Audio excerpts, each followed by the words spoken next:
Hey there! So here's a quick tip on first aid for wound treatment and a graphic content warning.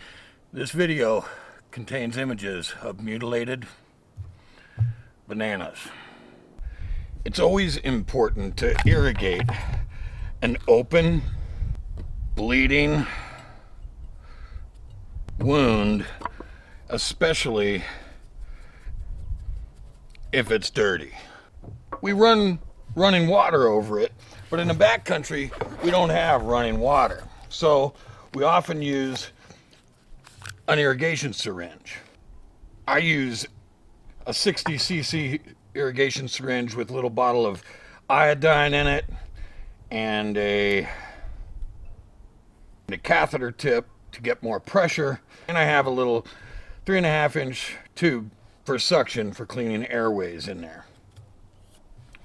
But if you've ever had to irrigate a wound with a syringe in the backcountry, you know it's hard to do, especially if you're on your own. So my hack is Ziploc snack baggies that are stand up. They have a pleated belly, so they stand up. Then you've got your little place to put your water. And with one hand, you can hold the wound open, suction your water, and irrigate.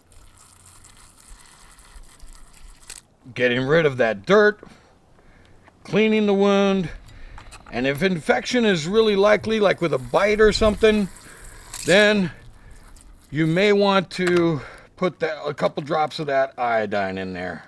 There's your tip. Hope you enjoyed this and got something out of it.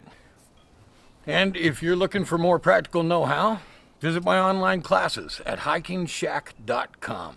Comprehensive courses that you can participate in from home. Emergency preparedness, first aid, backpacking, lots more. hikingshack.com. We'll see you there. And be safe out there.